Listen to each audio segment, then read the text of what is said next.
everyone, welcome back to Shimna Study Corner.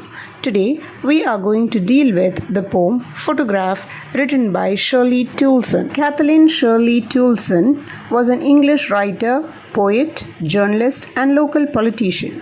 Starting in 1977 with her book The Drovers' Roads of Wales, Toulson was the author of several books on the subject of walking routes used by farmers moving livestock from Wales to England.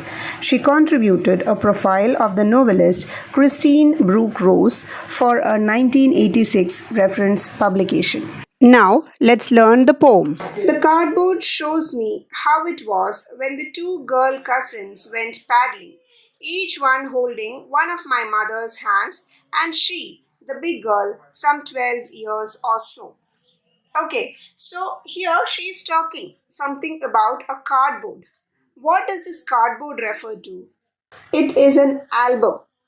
Okay, here the cardboard refers to album. Now, why is a poet calling the album a cardboard? Probably this album is called a cardboard because of the fact that it is quite old. What is she doing in this album? She is not looking through the album. She is not describing many pictures.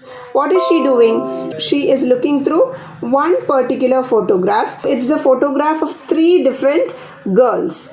One is her mother and the two girl cousins who accompanied her.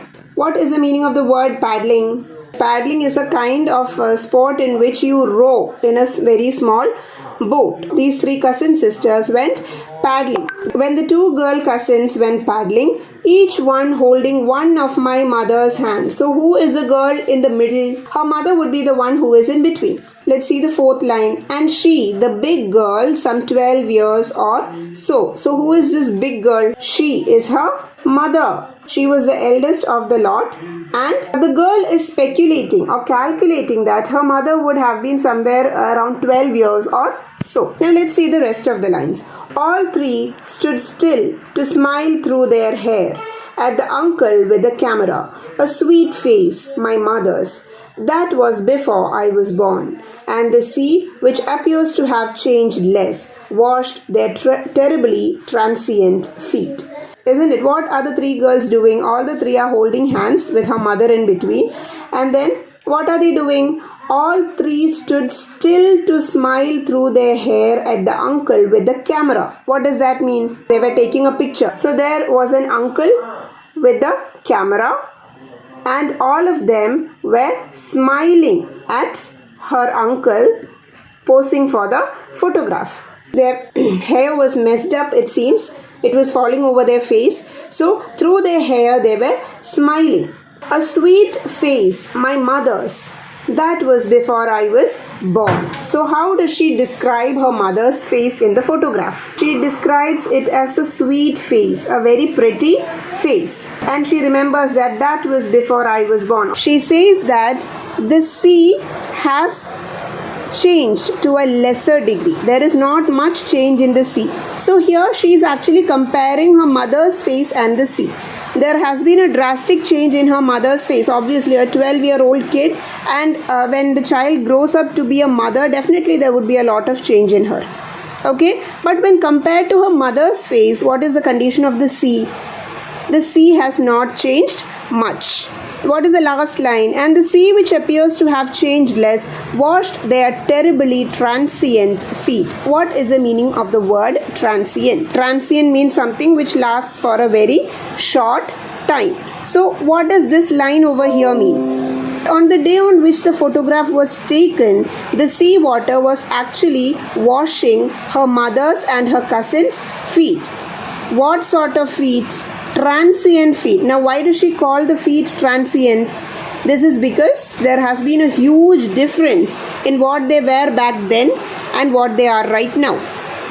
Understood? So basically she just wants to say that the nature has remained the same, but there has been a very huge change in her mother and her cousins.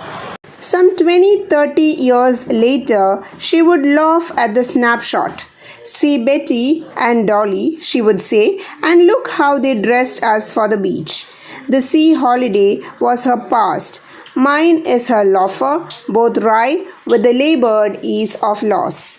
Okay, so what is she saying? Some 20-30 years later, she would laugh at the snapshot. So that means, what is it? Now they are watching this picture, or they are seeing this photograph some 20 or 30 years after this picture was taken. All these years later, she would laugh at the snapshot. Snapshot means picture, photograph. And what would be her comment? She would say, see Betty and Dolly. She would say, Betty and Dolly are the names of those girls. And look how they dressed us for the beach. And she is commenting, and just see how we were dressed up. Who are the they referred to over here? Look how they dressed us. So who is this they? Their parents, isn't it? The sea holiday was her past. Mine is her loafer. Both rhyme with the labored ease of loss. The sea holiday was her past. That means the trip which they went to the beach was her past, isn't it? It happened when she was 12. So that belongs to her mother's past. Mine is her loafer means what? Her mother is no more. So she is saying, if my mother was there right now, if she was seeing this picture with me right now, what would she say? She would say, see Betty and Dolly. She would say, and look how they dressed up for the beach. She would say all these things. And the daughter remembers. Sea holiday it belonged to my mother's past. What is the thing that belongs to my past now? My mother's loafer. That is my past. I can no longer see it in the present, which means her mother is no more. And how does she describe both these experiences? The beach trip as well as her mother's loaf. Both rhyme with the labored ease of loss. Means what? What is the meaning of the word rhyme? Rhyme means something which is not pleasant. That means both these memories are not very pleasant now. Why is it very disappointing? As far as the mother was concerned, if she was there, that was a good old times, isn't it? Which would never come back. Now, as far as the girl or the child is concerned, what is it? She can never see her mother's loafer any longer. Okay, so both of these experiences are actually disappointing. Both of them would be trying to come into terms with their loss. She says that she knows that she is actually trying very hard to come into terms with her mother's loss. Similarly, if her mother was there, it would be very difficult for her mother to come into terms with that loss of those good old times as a child. Now, she's been dead nearly as many years as that girl lived. And of this circumstance, there is nothing to say at all. Its silence silences. So what does the poetess mean over here?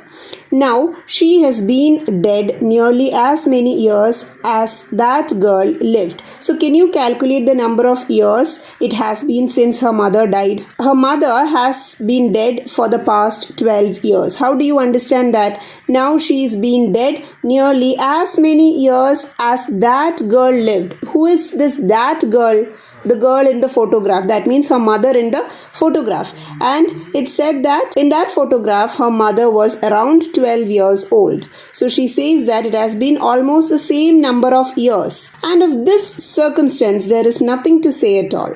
What does this circumstance refer to? The incident of her mother's death. And of this circumstance, there is nothing to say at all. It means that the poet does not have any words to speak about this particular situation or circumstance. She doesn't know what to say. From that we understand that her mother's death has affected her so much. And what is that last line? Its silence silences. What does that mean? What is this it referred to? This particular moment's silence. This moment is very silent for her. The death has silenced her mother. And what effect has it had on the child? The death which has silenced my mother has silenced me too. Her mother's death has left her completely perplexed, from which we understand that the girl shared a very warm bond with her mother. Now, let's have a look at the poetic devices used in this poem. So the first poetic device was alliteration. We have examples over here. In line number 5, we have stood still. My mother's. Terribly transient. In the last line of the poem, we have silence silences. Through there is also yet another example of alliteration. The next poetic device that we have is oxymoron. Labored ease is the example of that. Labored ease of loss. Labored and ease. Labor means actually to work hard, and ease means to be very free, easy. Understood? So those two are contradictory words. Labored and is. So they are used together in this context. So it's an example of oxymoron. The other poetic device that we have here is personification. Cardboard shows me how it was. So cardboard is acting like a human being who is showing something to the poetess. And that is an example of personification. The next poetic device that is used over here is transferred epithet. And the example is transient feat. What does that mean? If we take it literally, it means temporary feat. But actually, transient doesn't refer just to the feat over here. It refers to the person as a whole. So this is actually an example of transferred epithet. What is transferred epithet? Transferred epithet is that poetic device where you attribute the adjective meant for one thing to something else. Here this adjective transient should refer to her terribly transient self, because a person has changed as a whole. But here it refers only to the feat. So with this, students, we have come to an end of this chapter. Hope you have understood this poem well. For more such videos, keep following my channel. So it's bye from me. Till the next video. Bye-bye.